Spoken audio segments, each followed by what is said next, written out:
Welcome to TLC, Tend Life Community, where we dive into the heart of our local community, its wineries, restaurants, business, and real estate. I'm your host, Troy Anderson, along with my co-host, Pamela, and we're here to bring you a new perspective on what's happening in our community. This week, we also have a very special guest, Mayor Mike Millman from Woodinville, Woodinville's mayor, I should say, Mike Millman. Welcome back to the show. Thanks for having me. It's been about a year. It's been a bit, yeah. It's been a minute. All right, Yeah. well, we're glad to have you back. As our listeners know, we always start the segment with sipping on success. Usually it's wine, but we're doing something a little bit different this week. What do you have for us, Troy? Well, I picked up some cider from Drive Row Cider, which is actually an affiliate of Goose Ridge. They're over in the Hollywood district, and I've got three different ones for us to sip and sample today. First one is a rosé hard cider, and the second one is a blood orange, and the third one is a huckleberry. Okay, all right. Well, do you want to crack one of them open and we'll get started on this? Yeah. All right, so while you do that, why cider this week? Why this particular one? And what can we expect? I don't know. I felt like doing something different. Good. Yeah, I like it. We're shaking things up a little And bit. Goose Ridge just rebranded, so we'd like to give a little push out to the local business and get some exposure on their new brand. It's a lovely looking can, great brand. When you say rebranded, you mean their cider, not their wine. Oh yeah, 'Cause they sorry. have three Yeah. arms of the business, right? Yeah. Okay, so, all right, what are we doing first? What have you got there, Mike? Which one? Let's start from the outside in, the rosé. The rosé. That's a rosé? Yeah. Okay, all right. So hard cider. We need to point that out. It's not fruit juice. It's got some alcohol in it. Okay. What time is it? It's 5 o'clock somewhere. Okay. Okay. Margaritaville. All right. So this is the rosé. What's it say on the receptacle? I don't want to call it a can. It's an elegant can. It is very elegant.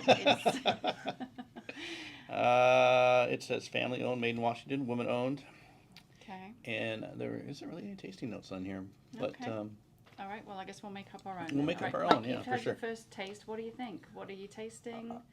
I think it's good. I feel I like cider, but in Woodinville I feel like I'm Are you supposed to be- cheating? I'm supposed to be drinking wine, which Yeah. I enjoy as well. But it's really good. Okay. So what I like about this is it could almost be a wine. It has a little bit of Yeah, dryness it to does. it. Not super dry because I was expecting more fruit or more sweet. for this one. For this I one, think yeah. it really depends on the kind of type of cider. I know you don't drink a lot of cider, right? You're more of a wine guy. Not saying that I do. That makes me sound like I'm drinking every week. I'm not. But you get the sweet. You do get sweet ciders and you get tart ones, and it depends on the fruit and what they've mixed it with. But that's surprisingly soft. Yeah. It has a little bit of a tartness to it on the finish, and a little bit of dryness. That's like, okay, yeah, you could pretend it's a rosé wine. Yeah. Yeah, I Yeah, like it. yeah. I would drink that one again. Yeah, it's not a porch pounder. You just I had got it to. out right away. Well, I appreciate you got it out of the way so I don't have to worry about it coming later. So I appreciate that. All right, so that's the rosé hard cider. Okay, what do we have next? Blood orange. Okay, And I'm so- excited for this one. Oh, yeah. Well, the rosé is very clear and crystal looking when you look at it in the glass, Yep. and the blood orange is not. It looks like. Don't say murky. Yeah. I didn't say murky. I was gonna say like you would expect blood orange to look a little bit. Like a it's- true cider. When you get the kind yeah, of cloudy. right. The cloudy. Cloudy. That's the word I was Yeah, looking for. yeah, cloudy. It's not quite pulp, but it looks. Yeah, but it looks like there could be some sediment in that. Yeah. The kind of the pulp and stuff from the apple. Yeah. Looks like a good old-fashioned English cider. Yeah. Yeah. All Yeah. right. You tried it? Yeah. Okay. What good. do you think? Little tart. Okay. Oh, Oh, I like that's yummy. I like that. Yeah. Ooh. Wow. Okay. That, All right. Yeah, that's good. That's what I expect from a cider. Okay. Right on. That kind of really, it's really juicy in the mouth. It really does make you salivate. The flavors are really good, but they're not overpowering. What kind is that again? That's the blood, Blood orange. Blood orange. I like that. Yeah. Keep that in mind. Yeah, that one's good. Well, I mean, rosé is good too, but Yeah. so far, the blood orange is my favorite. But then I'm a sucker for blood orange. All right, next. Next we got huckleberry. Okay. I'm All right. So this one looks like a light wine. Yeah. It's, got a really great red color to it. Yeah, it could be rosé or Pinot Noir color. Mm-hmm. Yeah, I like the way we're bringing everything back to wine. Okay.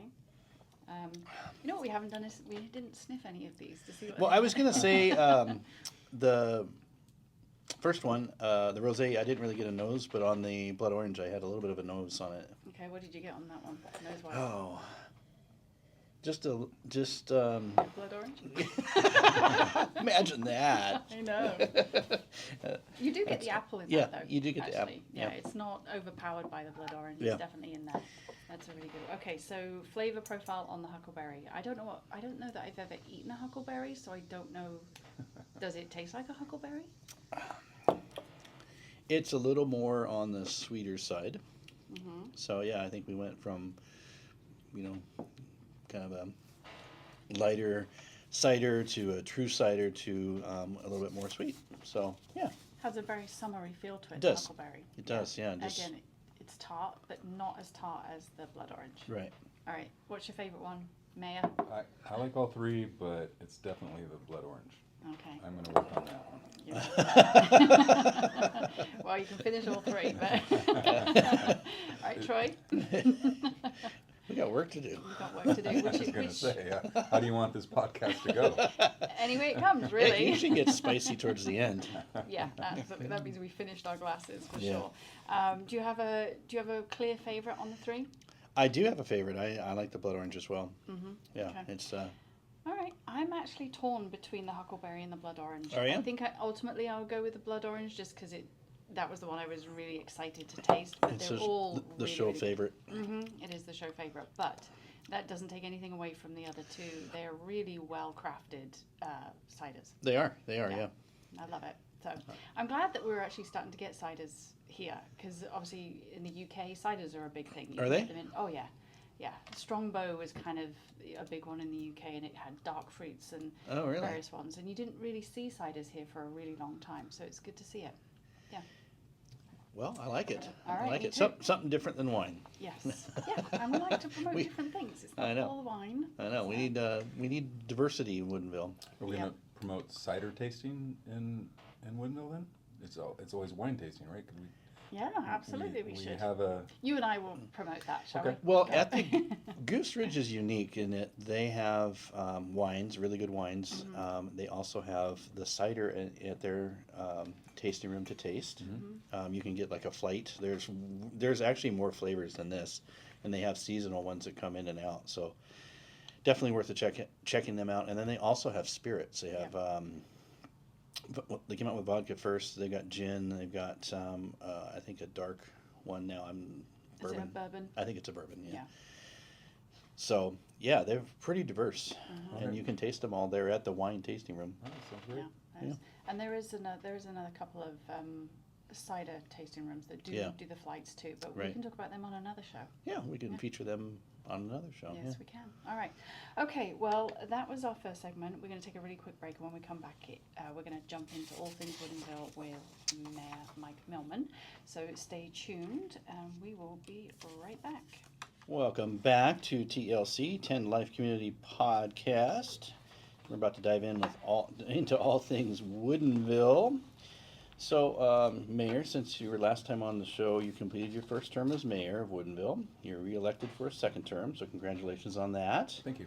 Yeah, your enthusiasm for the city is admirable, and we are always fascinated to hear what is what is on the horizon for our wonderful area. So I just would like to start with maybe going over the budget. I know that City Council just passed the budget this year, and so are there any key priorities that the city had? Is there anything we had to that the city had to juggle or cut out to balance it out? Yeah, any budget, you have to prioritize things. Sure. And our budget has to take into consideration what monies we have available, what we need to prioritize, and what a city our size with 50 staff that we can accomplish in it's a two-year budget. And I'm really proud of our budget. We finished with a balanced budget. We have a small budget surplus. We have a large amount of money. I think it's north of 70 million in reserves. We have, Wow. yeah, it's for a city our size, it's pretty good. And then It's impressive. one thing that was really important to me and council is that we didn't raise any taxes. Oh. And that's having a balanced budget and not raising taxes is a unicorn in this area. There's other jurisdictions that are really struggling, laying off staff, increasing taxes, deficit spending. And it was important to me and staff that, or council, that we didn't raise taxes at a time when a lot of people's property Everything taxes. else is going up. Yeah, inflationary pressures. Yeah. Property taxes are skyrocketing. I'm proud to say we have the lowest, or we have the bottom 10, and I think it's in the state, lowest city portion of your property taxes. Okay. And we're able to do that because we get a large punch from our business community. It pays 52% of our operating budget. And so, And that's your sales tax? sales taxes. Yeah, okay. And just to give a comparison, I think Bothel's somewhere, a neighbor's about 30% Okay. of sales taxes. So really proud of that. I didn't want to add on to everybody's paying more at the gas pump, the grocery store, property taxes, tuition, medical bills, all those things, and I think it's Insurance. Insurance, yeah. We just talked about that one. Yeah, all that stuff is rising well above, norms, and we didn't want to add on to that to our residents. So really proud of our budget. We're still able to get a lot of great things done in the city. Mhm. So, and that was what ate up a lot of oxygen over the last quarter. So I'm really proud that we're putting that budget forward. Yeah. Good deal. And we'll talk about those projects here coming up. So. Okay, well, let's dive into the first one. The last time you were on the show, we talked about several projects that impact the city of Woodinville, and part of that was home development projects. However, we would like to get an update on two areas that you were particularly enthusiastic about last time, the Eastrail Corridor and the bridge infrastructure. So let's start with the bridge, because I know that's a massive project, and it also has a big impact on our road system here in Woodinville. So remind our listeners what it is, and give us an update on where we stand, the importance of Woodinville's traffic situation, timelines, etc. Yeah. So when most people are coming into or leaving Woodinville, you're going to go under the Trestle Bridge off 522 or onto 522. The bottleneck. The bottleneck, yeah, exactly. So that's Just our. going to rename it that, right? The bottleneck. It's always been named that. Yeah, I've lived in Woodinville since 1992, and it's been a problem for a long time. Yeah. And so one of the top priorities when I came into office, I wanted to get permission to pull up the rail, and that's an abandoned rail bridge there, and relieve that bottleneck. And so that's a state route underneath the Trestle Bridge there. And so having the federal government involved with both the rail and the roadway underneath is makes it a challenge. But we've navigated that. We now have about $15 million in grants to pay for a $17.5 million bridge. We're going to add 2 lanes to that bottleneck, and we're going to add longer turn lanes. We're going to resync those lights. And again, that's a state route, so we're not waiting for the state. We're going to take that on to relieve that bottleneck. And while we're talking about that, there's a road that's going to pop in, and I might talk about this later. Maybe it depends on where this goes, but on 133rd, where U.S. Bank used to be. So there's a road there. That's our first road off of 175th in decades. I don't remember the last time we built a road off 175th. So That's going to ease some of the traffic. It is, because if you're going to access that portion of town or that new development there, you won't have to go under the trestle. You won't have to go on 175th, and also importantly, that'll serve as our detour route. So when we're doing the construction on the bridge, it's going to be problematic. There's no way of getting around it, but we're going to be able to do that construction much faster by having that detour route there that traffic can come and go from there. So the detour route, that's going to go in first. Is that underway? Yes. I think the road will pop through. There's construction going on it right now. You can see where some of the equipment is. Anyway, I think February-ish we should probably see that road pop through. Okay. And then the city's going to take that north across where the railroad tracks used to be. We're going to build a roundabout there. The Eastrail Corridor will go underneath that so that cars, pedestrians, and bicyclists don't mix, so they can safely go underneath that, and then go on its way across the bridge. And so it not only will be a detour route, but it'll serve, to enhance the safety and the mobility of the Eastrail Corridor. It's going to be really cool. I Yeah. love that there's Yeah. another roundabout going in, because I do love a good roundabout. Yeah, and you'll like this roundabout too. It's more of a peanut about. Yeah. Okay, Yeah. a peanut about. What does that mean? It's It's kind of like- a peanut shape. Oh, okay. So it's not a roundabout then. Is it? Well, I think there's what is there? There's 5 roads that intersect there. So is it like a double? Yeah, it's like a roundabout? double. Kinda like a double, Okay, yeah. so yeah. Yeah. So it's a bit like there's one in Swindon in England. It's got 5. It's called Oh. the Magic Roundabout. Don't get It's me not- started. Roundabout on the wrong side of the road. Try having to do a roundabout. My brain just went. Yeah, I'm sure most people do. Yeah. Yeah. Okay, so that's going to alleviate some of the pressure. So back to the bridge real quick. Yep. So we've got to wait for that road to come to pass so that we can then start on the bridge. Correct. What's the timeline for that? Do we have an idea of when construction will start on that? When it will, finish up? And obviously, sounds like there's a $2 million deficit in what's needed for that. You said the D word. There's. I'm sorry. No, we have the surface. All right, sorry. No. Well, okay, let me rephrase that. We have a gap between the 15 million Yep. grant and the 17 million needed for that. Yep. So where's another 2 going to come from? That's going to come out of our general funds. Okay. A lot of what we do comes out of our general fund. But I was illustrating that, we're getting a good deal on this. So the state and federal government is helping us pay Yeah. for that bridge and the roadway and whatnot. So residents of Woodinville will only pay $2 million for a $17.5 million bridge. That's a pretty good deal. Right. And it's going to be really important to our relieving that bottleneck as we've discussed. But so February, that road will pop through. In the spring, the city will start the process of extending that north with the roundabout. We'll finish that sometime in 25, and then 26, and we'll get started on the bridge at some point. Probably most likely that stuff starts in the spring and summer when the construction season is underway. It makes it. How long do they think it will take? Um, Not that I'm going to, say, well, the mayor said, but, kind of, Always- what's the projection for it? It always takes longer than you think. Well, of yeah, course. 6-9. We're going to hurry on this one because we know it's going to be a problem for the amount of time we're doing the construction. But having that detour route, instead of stopping and starting, only doing construction at night, we're going to be able to shut it down and go on. So 6 to 9 months process, and fingers crossed. But I'm hoping that's going to be the case. I think I heard one of the council members say that it's like living in a kitchen remodel. Yeah, it's not fun while you're You gotta doing get, it, but you at gotta the get end, creative. Yeah. Yeah. Hope our marriage survives. Yeah. That's great. Well, I think that's definitely something that the community will be looking forward to, because obviously it's it does impact.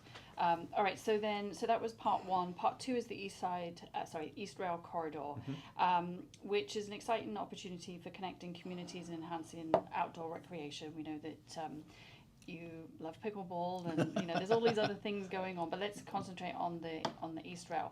Once it's completed, how do you envision the Eastrail Corridor shaping Woodinville's economy, livability, and role in the region? So its connectivity. Yeah. And then, are there any other infrastructure developments that you can share with us that have a positive impact on Woodinville? Okay, so the Eastrail Corridor. So, for those who aren't familiar with the Eastrail Corridor, it's going to be a 42, I think, mile trail system. We're one of the last major stretches of the Eastrail Corridor that goes from North Woodinville down to the south terminus. Terminus is Renton, down at Gene Coulon Park near the Boeing plant. And it'll also go out east, connect there somewhere east, out towards Issaquah. So it's important because it kind of runs down the middle of Woodinville. So the next step, once we we want to get all the neighborhoods connected into this Eastrail Corridor, so you'll be able to access our parks and trails, the recreation that we have planned in those parks and trails. We're going to have a stage near Wilmot with a kayak, paddleboard, boat launch. So you talk about pickleball course. We're going to throw those in there, And some more parking there. and too. we're going to add more. Yeah, I'm glad you brought that up. So yeah, it's important. We're going to add a lot of angled parking there. So downtown will have more parking opportunities. It'll connect. I've talked to a lot of people. We have a lot of tech workers here. They're excited about it. They're talking about biking to Microsoft, Amazon, Google. I had one guy said he's going to go down to the Renton plant. I'm like, okay. That's a bike right Yeah, now. Yeah. He might have an e-bike or something to help him along the way. I'm not sure, but and it'll connect neighborhoods, and people will be able to come here and utilize that. And we have missing parts where there's not a lot for our kids and tweens and teens and stuff to do, so we're gonna add opportunities for everybody, not just adults, Right. not just wine tasting. And it's going to go north as well, right? Eventually, Eventually Snohomish connect. County will take it up. It'll go up north to the city of Snohomish, Mm-hmm. and somewhere in there it'll be close to or connect to the Centennial Trail, which goes Okay. almost all the way up to Canada. So. Yeah, my husband keeps asking me, like, when is it going to be done? I'm like, I don't know. Yeah, I don't know where Snohomish County's at on that. I have my hands full here in Yeah, Woodinville. you know. Stuff. Snohomish County can do what they're going to do. Yeah. I get You'll our just stuff. cooperate when they're ready. Yeah, absolutely. Yeah. And you know, you mentioned the cooperate word, and you know, we've been working hard with our partners. So the Pollinator Pathways Group, they want to do some planning, so they're pollinator friendly. The Woodinville Gardens Club is excited to get at this trail, and we already have the Woodinville Arts and Woodinville Teen Arts Alliance excited. We set aside, I think it was 75 feet or something of linear feet of track. Oh, cool. And we want to do some rail-themed art, and they were talking about an arch, some type of arch Okay. structure, and then Woodinville Rotary Club has a proposal of building right now building a stage stop, old stagecoach almost looking building that Okay. along the trail. So we have lots of partners who are looking to work with the city on making this trail really cool. Yeah, that's cool. And then there's also talks of a creative arts district in that area as well, right? Yeah, and the Creative Arts District will enhance that area as well. Mhm. It's cool. That's great. Yeah. There's so much going on. Yeah. I'm excited Everyone for needs it. to- Yeah, me too. It's going to be cool. Yeah, Yeah. it is. It's I love that we're growing and we're evolving, but we're doing it in a really sympathetic way. Yeah. Okay. Yeah. So everyone is talking about housing and growth and You included. me included. Yeah. So what does the Growth Management Act came out in the 90s, and it basically put requirements on cities to grow, right? Mm-hmm. And so what does that look like for Woodinville, and how's the council balancing the need for growth while preserving the charm and the character of our neighborhoods? Yeah, that's a good question. I spent a lot of time talking about that.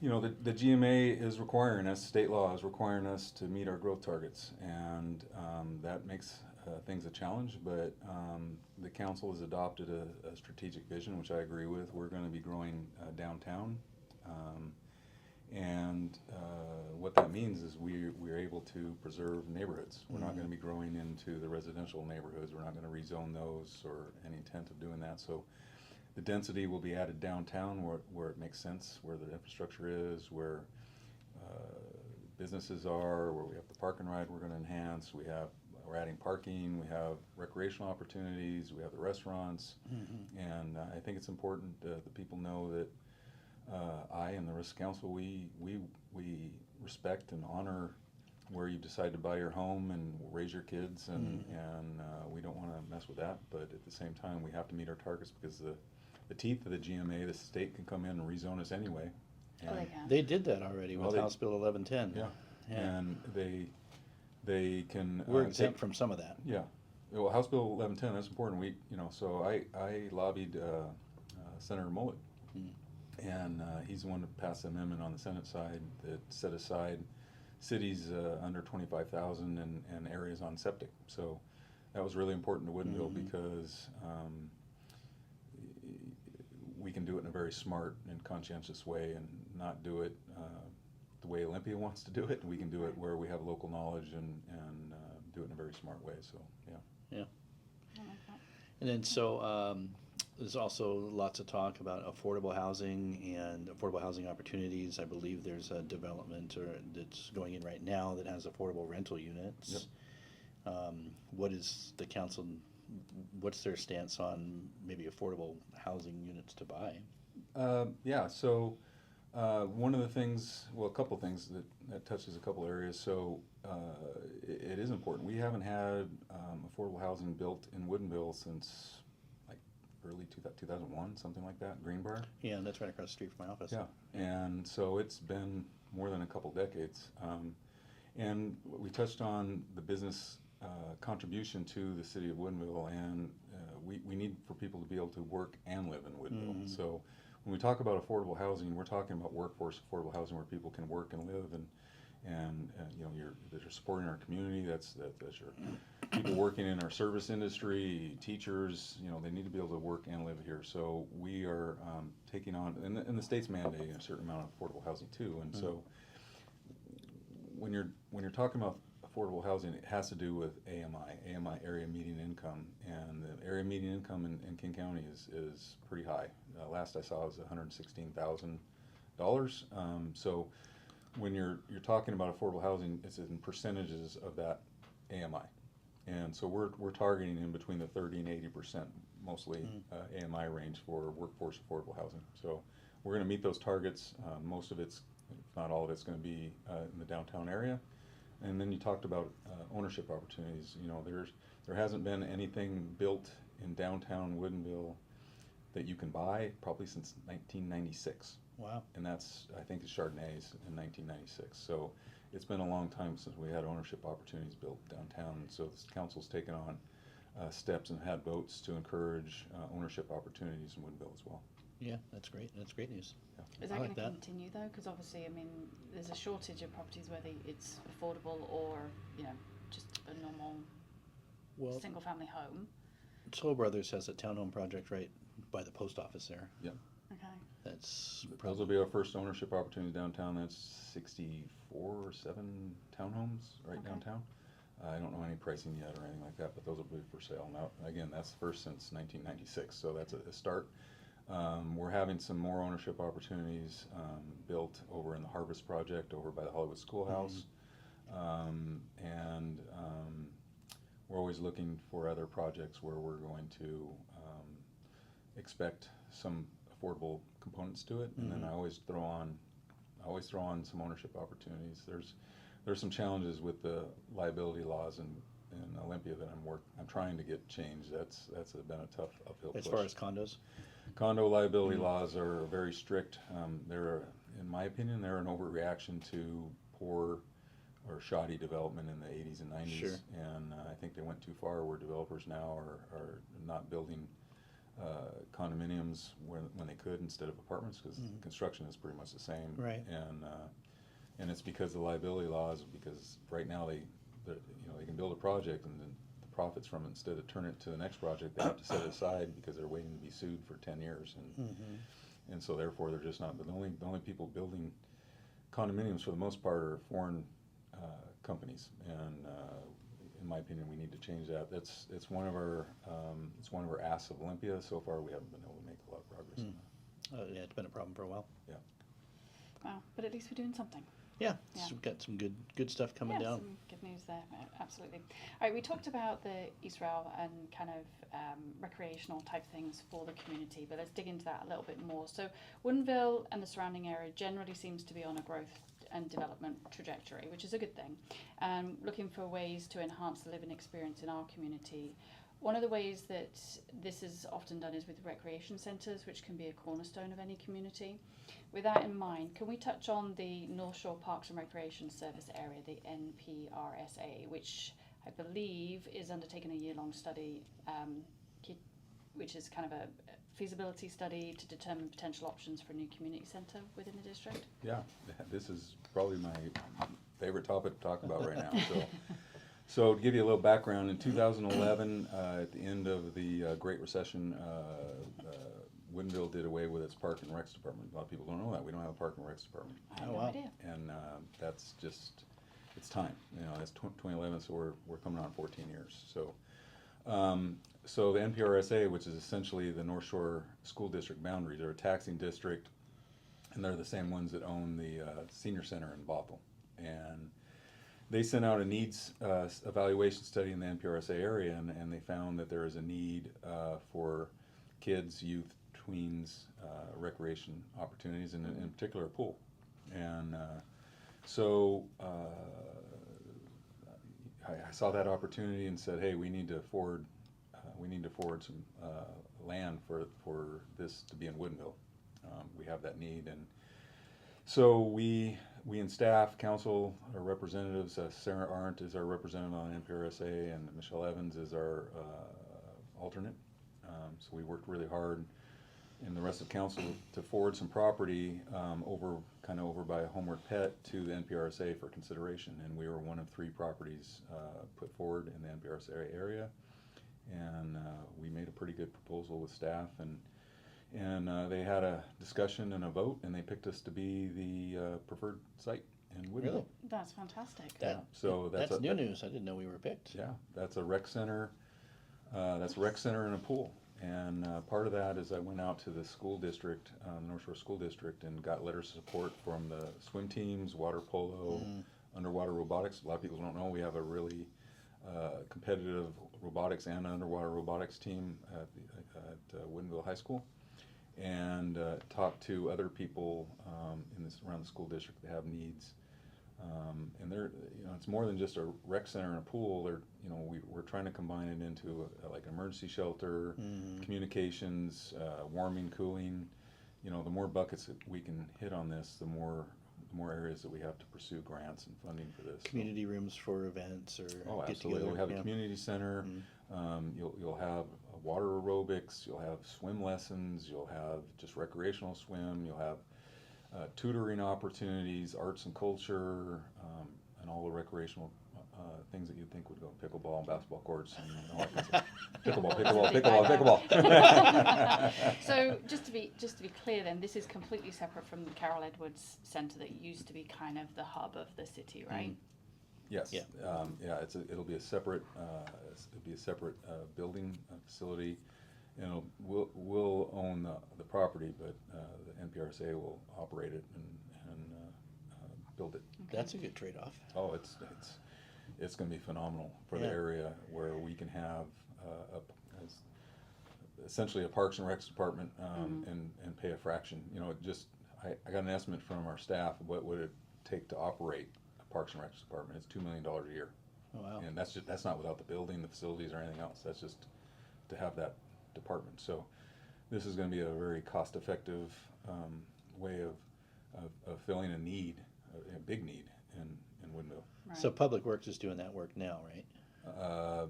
Yes, Yeah. to an extent. We need to do better. Okay. Yes, we definitely need to do better. All right, so we know that that's going to happen. Do we have kind of timelines on that? I know the feasibility studies will have all been done. What's kind of the outcome of that? This is very, very early. This just happened, so. What do you mean? We want it today. Yeah. I never heard that one before. Yeah, I know. Moving at the speed of government Yeah. is not right now. Yeah. But I came from the fire service, and we get called as emergency, and you're everything you do is for speed, right? You jump into your bunk boots. Yeah, they're sitting right there. You're there to triage it, get it done. You got a lights and siren. You go out and you mitigate the problem, and then you go back and wait for the next one. Well, that's not as fast as government typically operates, but. So we passed the first hurdle, which is being chosen. Yeah. The second hurdle is we're going to finish purchasing the properties. The third hurdle will be for the NPRSA to hire an architecture firm and figure out what this exactly looks like. There's a rec center, and I haven't been there, but out in a pool out in Sammamish that people talk about, like being a really nice one about the same size and stuff. I'm planning to go out there at some point, take a look at it, but so then we go at that point, and then the NPRSA will come with their funding ideas. And I think earliest probably that'll be 26, probably where they get really busy with that. With just the planning of it. Yeah, there's going to be planning. We got to, like I said, hire some firm, some kind to design it and figure out what that's going to cost. And then, That's sooner than I thought. yeah. Well, and like I said, there's entities that want to give money for a pool. There's entities that I'm going back to DC in March, and there's money available for a rec center, and the county's excited about possibly giving us money for a pool, and I've already talked to several of the council members who've shown it actually excited about giving us money for a pool for the area. Sure. And so and then on the emergency preparedness side, which I'm obviously really excited about, we have opportunities for a warming cooling center, communications. We just recently had a power outage, right? So I would hope that that we get a generator there, where we can have an emergency shelter there, where people can come and warm up and get some food and Charge their phone. and charge their phone. Ideally have Wi-Fi. We just did that at City Hall. I was going to say, yeah, I have a friend who went down there to work. Yeah. No, it was amazing. We had people pouring out of the council chambers. We had Moana up for the kids, and the people were working using our Wi-Fi and our coffee, and I thought it was great. And the kids were like, "Can you turn it up?" And then we turn it up, and then the parents were like, "Can you turn it down?" But somebody needs to donate wireless headphones for the kids. Yes. But the community was they were really appreciative, and it was really nice seeing the community come together, and it was great. That's great. I mean, I was going to ask, what role is the rec centre and pool going to play in the daily lives of the community, but I think you've just laid it out there. It doesn't really need anything more than that. And the location, I think, is fantastic too. Yeah. It's just off the 522, right next to the new linear park. Yeah, that was Yeah. part of the pitch. Yeah. Yep.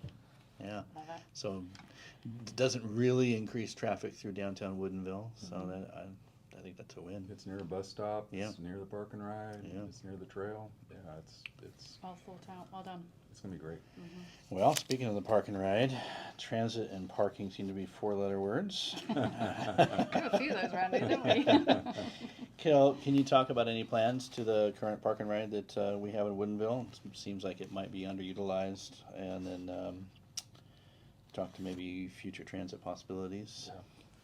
It is absolutely underutilized, and King County's admitted that. So we've had meetings with. So a lot of people don't know it. The property itself is owned by the state. Okay. And it's operated by King County Metro. And we had a meeting to figure out better utilization for that site. If you ever go by there, I mean, I bet if I went by now, there's 7-8 cars in it. It's a big piece of property, and that's because we don't have the bus routes. Yeah, there's no transit service here. Yeah.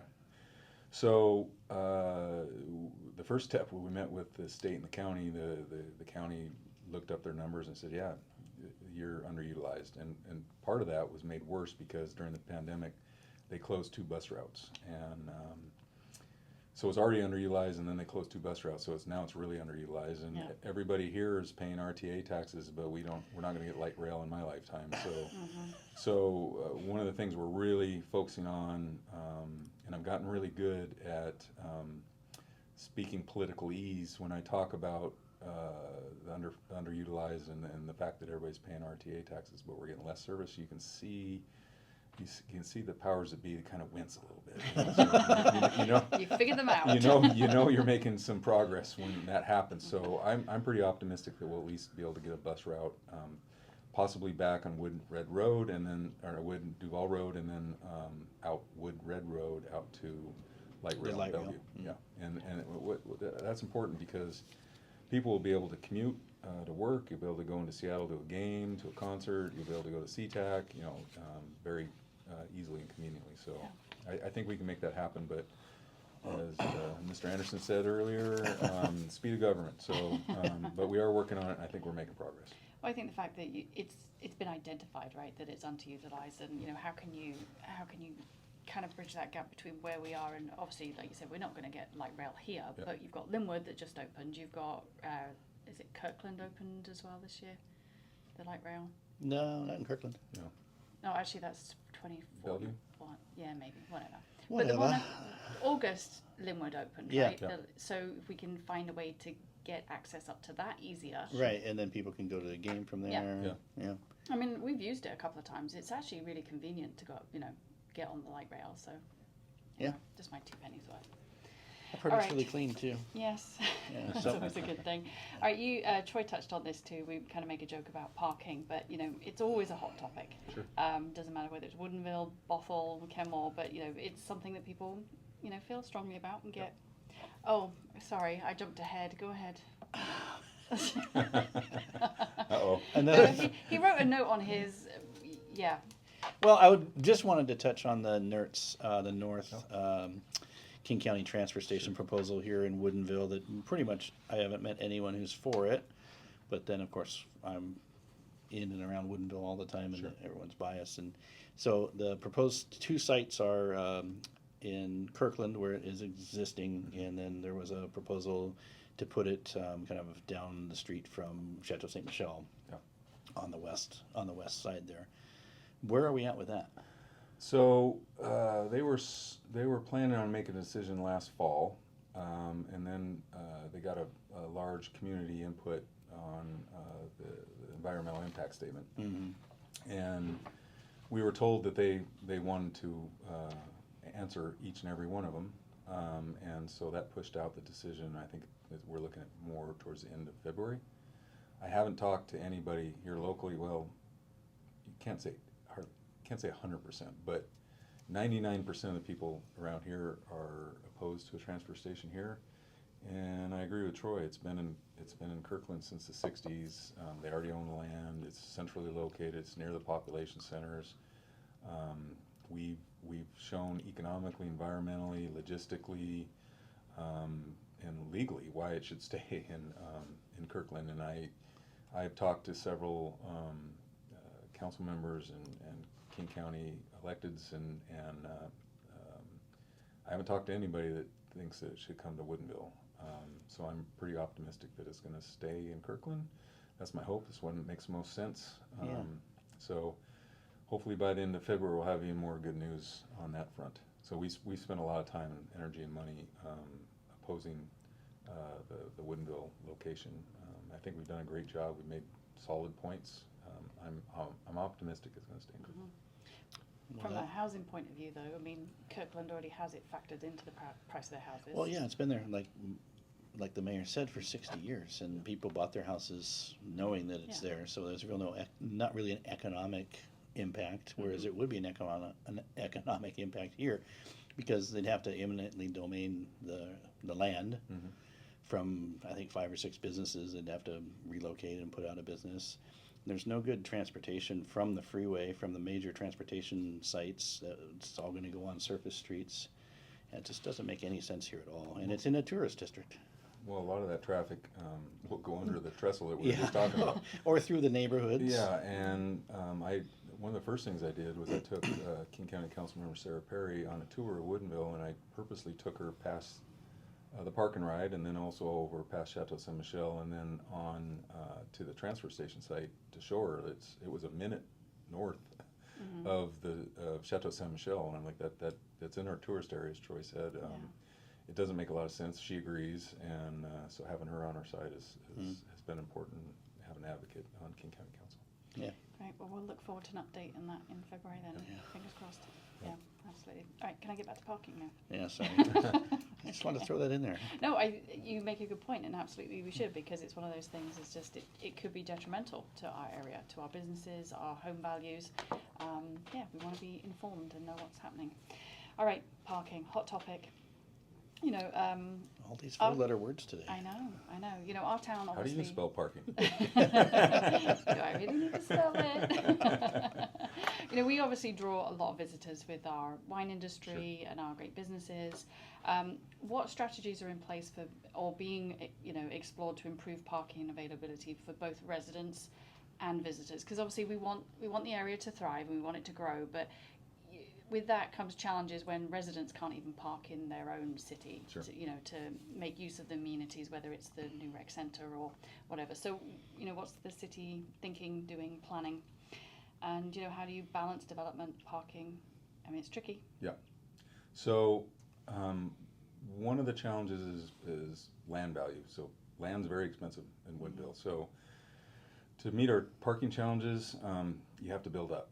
There's just no real economic choice. So we're looking at several opportunities. The first one we took on, which was an easy fix, is that we don't allow overnight parking near the ball fields there, and so that freed up parking there for the ball fields, the trail, and farmers market and things that are going on down there. So that alleviated that. And then the next thing what was on my radar was the parking over near the Hollywood Schoolhouse, and that area is, I've been here for a long time, and that area has always been problematic parking. And you have the ball fields there, and you have the different businesses, and people are parking dangerously in areas that they're really not supposed to be, and some are clogging up the ball fields to go to the restaurant or winery, whatever the case may be, and so that's a real problem. So we've acquired some property over there, and to serve that area, so we're gonna start this summer with a flat surface parking lot that'll probably get about 50 stalls to serve the community around that area, not the new development, but the other area. You think of Village Wines and Vivi in that area. And then we have the opportunity, if council agrees, I think we should. I think we have an opportunity to do some type of revenue bond and build a parking structure there that will give 350 to 370 parking stalls to serve the community. And I think that'll go a long way to solve the parking problem over there. And then we were talking about parking downtown, so along the linear park, that's long stretch from the bridge all the way up north.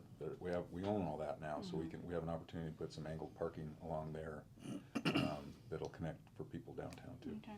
Is the goal to kind of make it, try and create a walkable community while still, accommodating vehicles? Yeah, absolutely. We want people to be able to come downtown and be able to walk from one thing to another. You can go and have coffee and breakfast, and then later on have lunch and a wine taste and shop and do all those things. And we need the parking to be able to accommodate Get an Uber that. home if you've been wine tasting. Get to an Uber home. That's my PSA for the day. People. Yeah. And there's a synergy with that, and it helps our businesses, which helps keep our property taxes low. It keeps our people employed. There's a very synergistic thing to that, and so we're taking on that challenge. I think I predict, probably not in my term, but I think at some point there will probably be some type of parking structure at Wilmot, down near the ball fields or something at some point. That's further off, but as the city grows, that's probably going to be the next need, I'm guessing, but it won't be under my term though. Gotcha. We just don't have the staffing time or capacity at this point. Yeah, too many projects going on? We got a lot going on. And we have 50 staff. People don't realize that, and people think Woodinville is bigger than it is because we're surrounded by so much of Unincorporated King so much of the county, yeah. and our roadways are not typically, they're not really Woodinville residents. There's people going out to get home to the county or come here, whatever, and so we only have 50 staff, and people think we're bigger than we are. So we are limited by funds and also by staffing capabilities. And so, how much was that parking lot? The parking lot was free. I think you already knew that. Yeah. Right? No, I just want our listeners to hear that. Yeah, no, that was a good deal, and I give all the credit to our city manager because he, I was talking about parking solutions over there, and we need some, and I was just, I couldn't come up with one. I talked to the county about the ball fields, like we could do a parking structure there or something to serve that area. And they said, no, that's agricultural. And I said, okay. So now I was looking around. It's already parking. Yeah, I don't disagree. They didn't agree, though. Yeah. And it's their land, so that made it problematic. So the developer there, he had some commercial structures planned, and for some reasons I won't share. I don't know if they want me to, but he wasn't able to complete the commercial plans for the two commercial buildings that were going to go in these two spaces, and so he was wanting to build condos, or actually he didn't know what he wanted to do with them. So I talked to him. I said, well, hey, we have a parking issue here, as you know, and we have ownership opportunity issue and stuff. So I said, what if you build some condos and we built a parking structure on the other property that you're not going to be able to build commercial on, and our city manager did it. I didn't think he'd be able to do it. He said, I'm going to be able to make this deal, and I said, no, you're not. I laughed at him, and anyway, he put together a deal, and council approved it, and we got the land for free, and we got $370,000 on top of the free land. We got $370,000 for affordable, to go towards affordable housing on top of that. So it was a good deal, and we're going to make that deal even better if we do a revenue bond, and so people will have access to all the area you can park now, and that new development has plenty of parking, but people will be able to come and they'll be able to park where they park now, but on top of that, we're going to have access to 350, 370 parking spots, and people coming from Seattle, Kirkland, Bellevue, whatever, are going to pay for those spots to be in that area and go to our restaurants and wine tasting and all the things that we want them to do, and they'll pay for the parking structure. So we got the land free. the citizens of, if we do it right, the citizens of Woodinville won't pay for it, and we'll get a great service over there. Yeah, that sounds fantastic. I may or may not have parked illegally there a few times.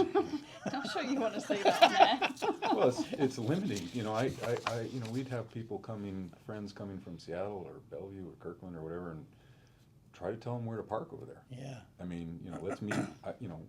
We want to meet there. There's lots of great places to go there. We want to meet there, but having people come and then trying to tell them where to park is really a challenge. So it's limiting the businesses, and then the businesses have their employees have a challenge where to park because Right. there's no places, and so they park in front of the business, which takes up where the patrons want to park, and it's a mess. And there's no bus to get there. And there's no bus to get there. Yeah, it's round and round and round. It's a problem, but I think we have a good solution, and I'm really excited about the opportunity. Yeah, I mean, 50 is, for now, is better than none. Yeah. For sure. So, economic development. Woodinville has seen incredible growth across all industries. What's on the horizon for economic development, and how's the city supporting new and existing businesses?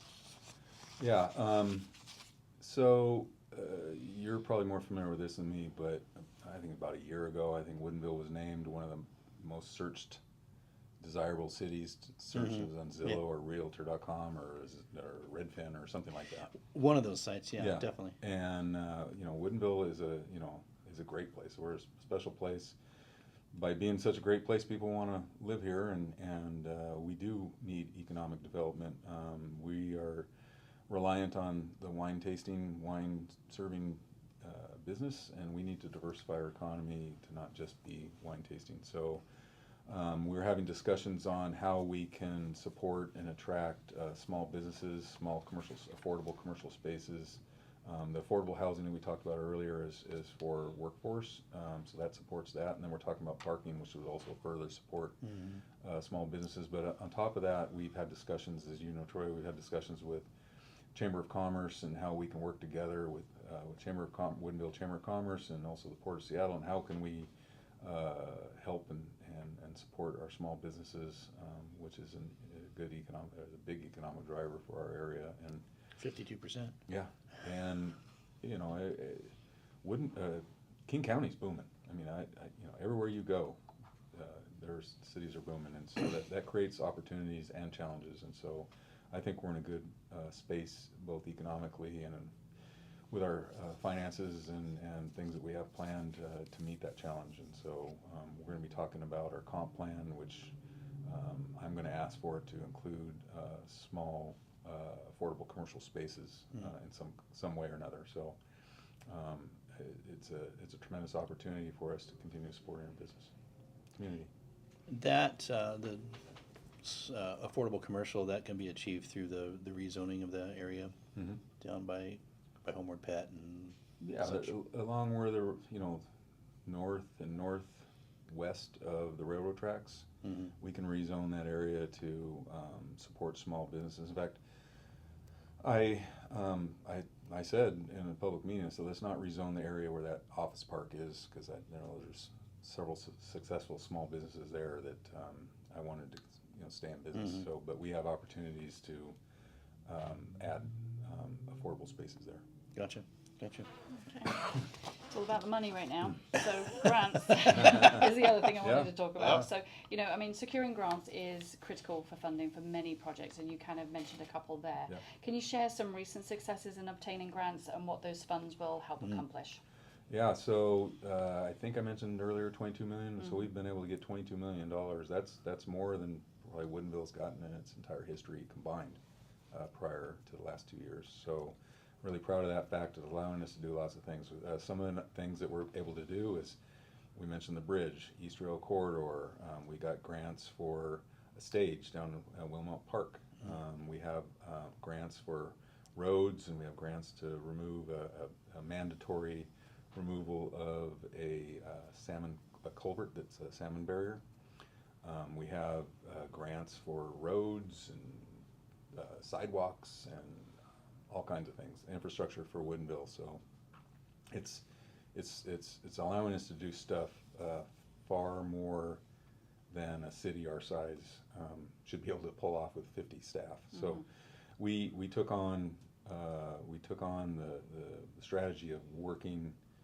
Woodinville has never integrated with our regional, county, state, and federal partners in the way we have in the last two and a half years. So in fact, I went to Washington D.C. for our first contingent for the first time, roughly I think 3 years ago, and we were successful in bringing back grant money with that, and then that led to more opportunities and more opportunities. So we've spent a very minimal amount of money pursuing that, and the return on investment on that's been huge. Millions of dollars, and we've spent, I don't know the exact amount, but we're under $100,000 to get $22 million. So Wow, that's Yeah. impressive. Yeah. I mean, I was going to ask you what that grant process looks like, but I think, you know, it's probably getting too much in the weeds there. But how do you prioritize the projects that you pursue for funding?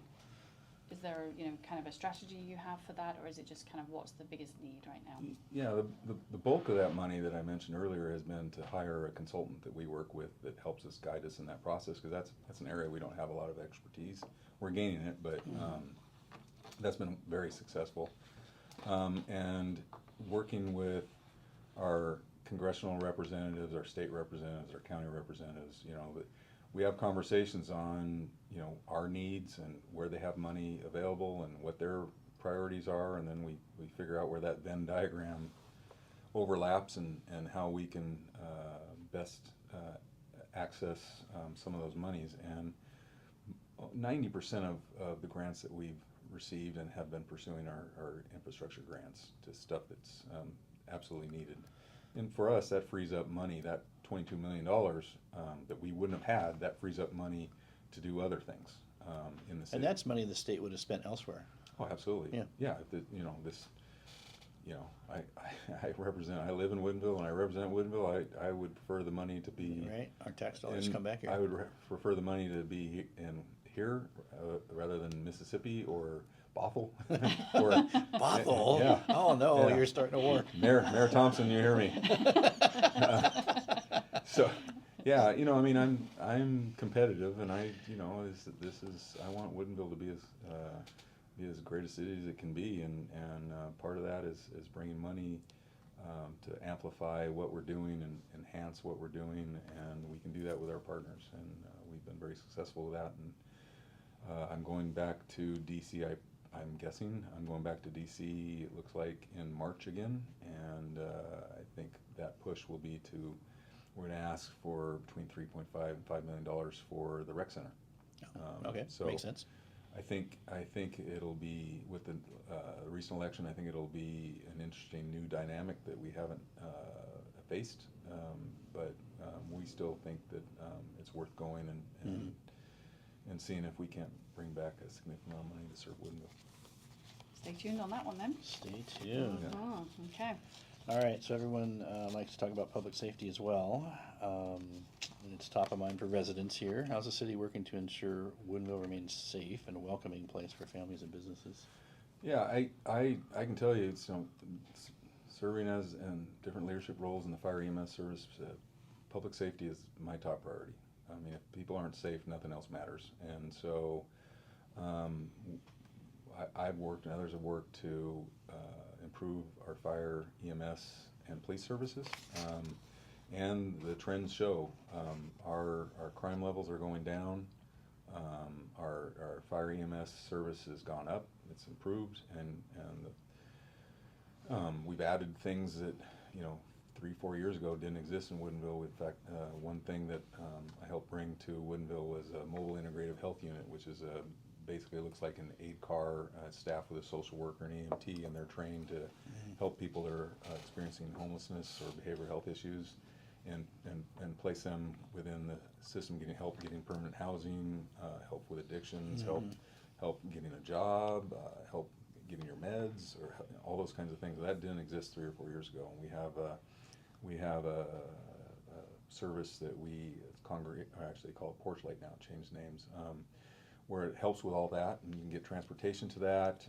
There's a facility that's coming online in Kirkland, where if you're having some of those issues, we can get you transportation to that, and so that's important. And my son is actually a King County Sheriff now, works Oh, on cool. occasion in Woodinville, and I take a lot of pride that he is helping keep people in Woodinville safe, and he's doing a great job. I'm really proud of him. So, police and fire we have excellent police and fire services in Woodinville, and I don't say that lightly, because if we didn't, I would be very vocal about it. But we have a great police and fire chief, both great organizations that really do a good job here in Woodinville.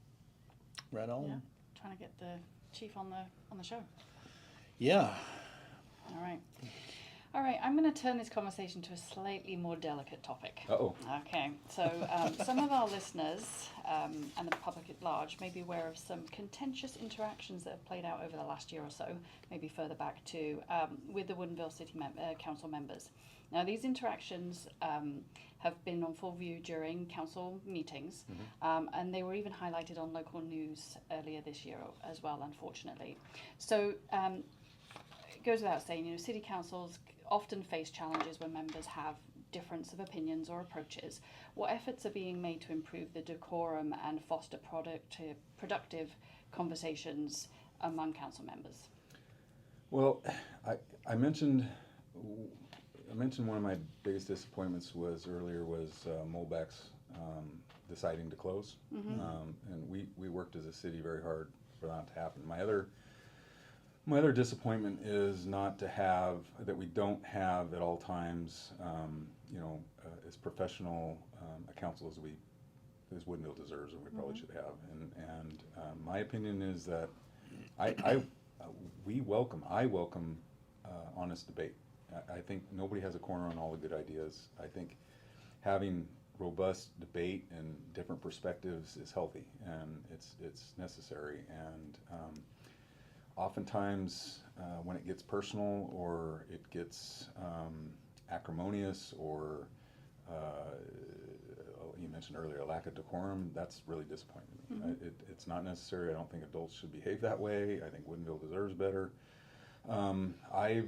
I've tried behind the scenes and on council meetings and emails and different ways to try to have that not happen, but it just keeps continuing.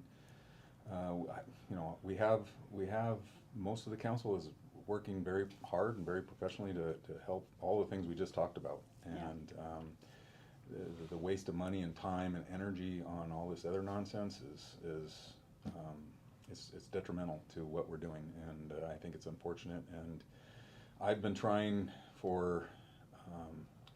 I have one council member, to be honest with you, I was a deciding vote while she's not deputy mayor, and she's held that against me ever since, and That's what it is. I think that's unfortunate, and it hasn't been healthy or helpful, and I've tried, and I'll continue to try, but it's become a real problem. I actually saw the article come across the news, and I was quite surprised by it. I was like, this is happening. My little town? In my little town, exactly. Small town politics. Yeah, and so it's sad to see, and it's a little disappointing, and obviously you have no control over the way other people behave, but, how important do you think, from a collaboration and mutual respect, if that isn't happening within a council meeting, how does that kind of challenge, achieving the goals for the city, when these disagreements arise? Well, it's a drain on council. It's a drain on staff. It's a drain on we had to settle a lawsuit for $35,000. That's taxpayer money, and there's several instances of more, right? Of drain on staffing time and council time and taxpayer money that really is not necessary. It's detrimental. We spend way too much time on some of this stuff that just really shouldn't be happening, and that energy and that money and that time could be spent on other things, and Seems like a huge distraction for both, like you said, the council members, and also city staff, that are paid by the taxpayers. yeah, it is. It's not, I retired from the fire service, and it isn't what I envisioned to be doing. I think, like as I said earlier, debate's great. I welcome it. I think we should have debate. I don't have all the answers on all the stuff. I'm not an expert on all things, but we can disagree without being disagreeable, and we don't have to make it personal. And you've seen, well, I don't know if you've seen, but I'm on social media fairly regularly, and there's some behaviors on social media that are just uncalled for. And anybody wants to ask why I voted for something or what I support or what I don't support, I'm happy to. That's my job. I'm happy to talk about it. But personal attacks or other stuff that goes along with that is just not necessary. And the discourse that we see in other areas or other elections nationally or whatever the case may be, we don't need that in Woodinville. It's not. Woodinville's a nice community, and we deserve better. Okay. That your final thought on that? For now. It's Just wanted to lighten that just a little bit. That's Tell us probably, more. that's probably more than I should have shared, but yeah, that's about. Can't we all just get along? Yeah. Yeah, it would be good. But I just thought, as uncomfortable as that conversation is, I think, I won't have been the only person that's seen that on the news, Yeah. right? And people can go to a council meeting if they want to, Sure. right? And is it broadcast You can as watch well? it on TV. You can watch watch it on it. TV. So, Sure. people might be watching it and thinking, what's going on? Yep. So, Yep. so I apologize for the uncomfortable question, but No. I feel like the Woodinville residents need to know what's going on. No, I appreciate it. It's part of what's going on. I would argue it shouldn't be part of my job, but it is, and I'm trying to handle it the best I can. And it certainly is not. There's other things I'd rather be working on for sure. Yeah. Okay. I've experienced it firsthand too. Have you? Yeah, I made a comment about a project that was proposed in Woodinville that I thought was great. It's a townhome project instead of 161 apartments, and I thought that was great for home ownership opportunities, and there was some affordable housing component to it, so I got up and spoke and said I supported it. And my words were turned around, and the fact that the only reason I supported it is because I wanted to sell the properties, which was Yeah. ridiculous. I heard Like- that. I can tell you were right. That project was great for that property, and what was proposed would have mitigated the traffic there, and we had affordable housing, we had an economic development component, we had ownership opportunities and all kinds of things, and that was unfortunate that fell through. And Well, I'm optimistic something else or something better will be proposed. I hope you're right. Yeah. Yeah. All right. Well- We'll swiftly move past that. Okay, yes, But- yes. All right, I'm gonna have some more blood Yeah, orange. get some more blood orange, but things will calm down and people will be kinder, nicer, and a little decorum. It's a new year coming. Yes. It's a new year, new beginnings, right Sounds now. All right. All right, so we always like to round our show out with a hidden gem that you would like to bring to our listeners' attention in Woodinville that you enjoy, or it could be a park, could be a restaurant, could be something entirely different, or more than one. Okay. He's going to say pickleball, isn't it? He is. I am. So Or dog park. So, well, it's kind of a twofer right there. Yeah. So, a lot of people aren't familiar with Wooden Creek Park. That's just south of Wilmot Park. It's a really underutilized park. It's a big space. We recently had a consultant come and talk about different opportunities to make people love your city. And in fact, he wrote a book called For the Love of Cities. And we went with staff, and we were going to go down to Wilmot. And I dragged staff over and our consultant over to Wooden Creek Park, because recently, last summer, I've been talking about pickleball to our city manager for quite some time. And it's a running joke that we have with the city manager. But working with Woodinville Rotary, we're able to line the tennis courts there for pickleball. So now you can play tennis or pickleball, and it got really popular really fast.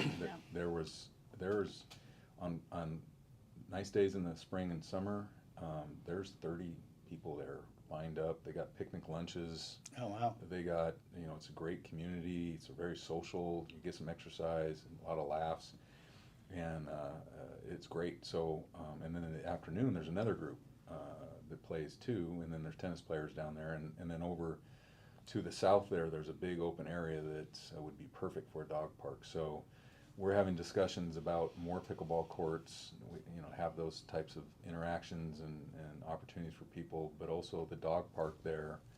If we did, we were having talks about having a portable dog park, Like Bothell did. Yeah. Yeah. Yeah, and seeing how that goes, and then maybe another one somewhere, or maybe making it permanent, or I'm not sure, but we're going to walk before we run on that one. But that park, and as it's expanding and being more utilized, and just the interaction and the sense of community that I've experienced there is great. And to be honest with you, my knees are so bad, I'm not playing a lot of pickleball, but I love watching it. I played a little bit with my family, just knocking the ball around, but just seeing the people there, it's been amazing. I really love it. That's awesome. Cool. Okay. All right. So Wooden Park? Wooden Creek Wooden Park. Creek Park. Yep. Okay. South of Just Wilmot south Gateway. of Wilmot. You Okay. just. I wonder if people think it's part of the There's an apartment apartments. complex Yeah, I there, wonder yeah. if people think it's part of that, and that's why it's underutilized. Maybe. Because I thought it was part. Yeah, we're gonna we got to do some work there on that stream. So we're going, when we do that work, we're gonna add some parking there. You can access it on the trail there too. So Or you can park across the street. you can park across the street. Yeah. So there's not great parking there. We're gonna make it better. But we're gonna add some. We're gonna add a lot of stuff to Woodinville. It's gonna be more than just wine tasting Woodinville. We're gonna add lots of opportunities. I'm really excited about it. Sounds cool. fantastic.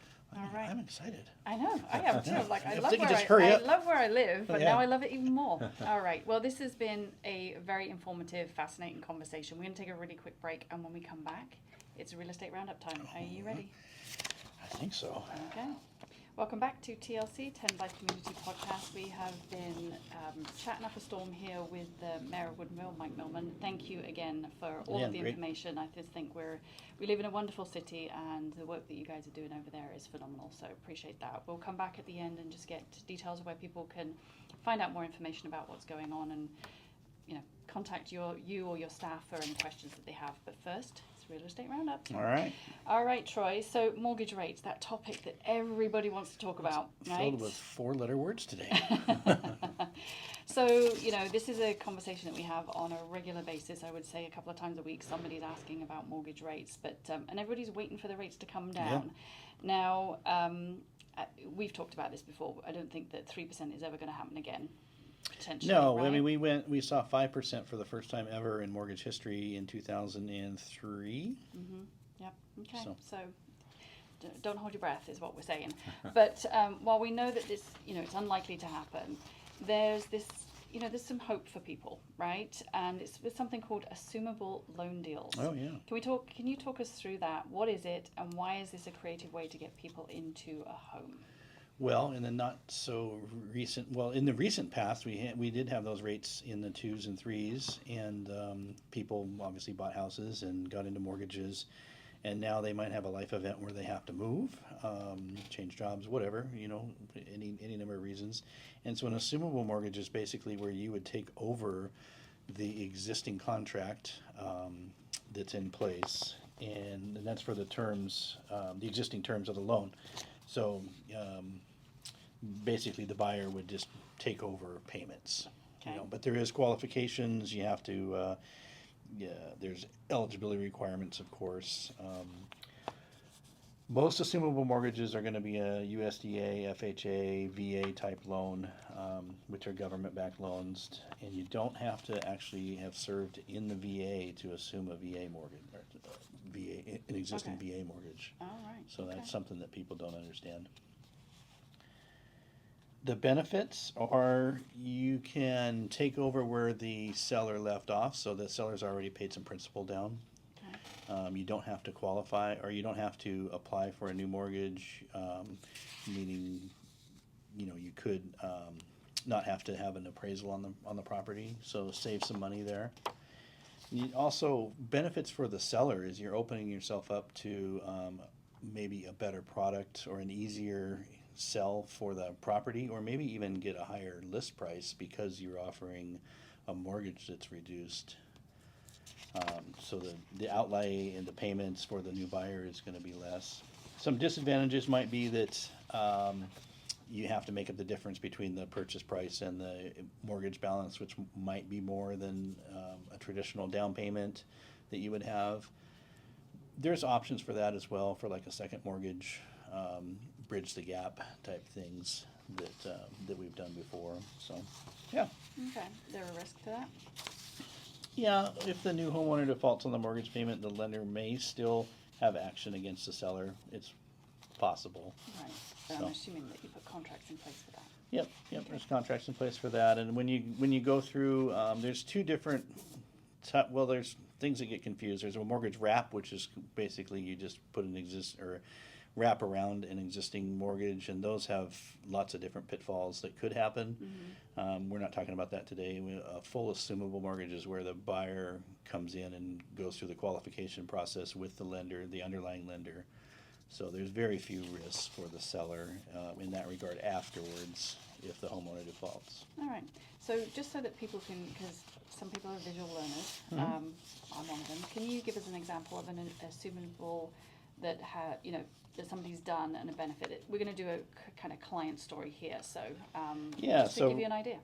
Just a couple weeks ago, we had a client looking for properties down in the south end, and she was kind of losing out on properties. The top range of her budget was around low 400s. And so we were able to get her into a house for that, and she was going to put $81,000 down and have a $2,500 a month payment. So Right, she lost out on that one, right? she lost out on that one, but we found another home for $450,000 with an assumable VA at 2.25% interest, and now she's getting a better house and a lower payment of $2,189. And she doesn't have to come in with as much money, so she's got some money to do some improvements, buy furniture, and do stuff like that. So the lower down payment's $43,000 instead of $81,000. Okay. And the big kicker. I know, this is the wow moment. This is why I'm asking the question. Yeah. So the rate difference saves her over $400,000 over the life of the loan. It is a wow moment. Yeah. Versus today's rate. That's a steak dinner. Yeah. That's awesome. Or two. So, I mean, assumable mortgages aren't going to work for everyone, but it's definitely an option to look for if you're out there and you want to increase your cash flow. It's definitely a potential. Okay. All right. So if somebody wants to talk about assumable loans, Troy, how are they going to get hold of you to have that creative conversation? Oh my gosh, it's 206-504-3660. Call or text, or you can find us on the internet at tend, TEND, hometeam.com. Yeah, and if you're just even remotely interested, he'll talk to you for half an hour and kind of ask those questions. No Completely obligation. I complimentary. love educating people on different things that are available out there to get creative. It might not work for you, but it's definitely opens up some different doors for that conversation. You might be thinking I can't afford a house because mortgage rates are so high. Well, let's just focus on finding some assumable mortgage out there. Okay. I like it. All right. Again, thank you for coming on the show, Mayor Mike. Can you just share the website address where people can find out more information about what's going on, or if they want to come and sit in on a council meeting? You can go to the City of Woodinville website, and we'll have pull downs there. You can find upcoming council meetings and date and time, and everybody's welcome. You can attend in person. You can attend virtually. We have a public comment period if you'd like to come say something about city business, more than welcome. You can reach out to me. Again, look under government, and you'll find me under the pull down there for mayor.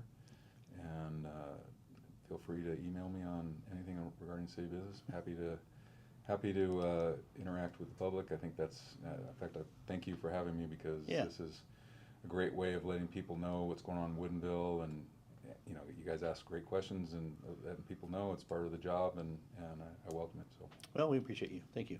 We really do. Thanks for having me. Thank you. Right, well, if you enjoyed the show, you can like and subscribe. You can find us on all the major podcast platforms. Yes, and if please you're watching on YouTube, Ding the dinger. all right, until next time, everybody, thank you. Thanks a lot.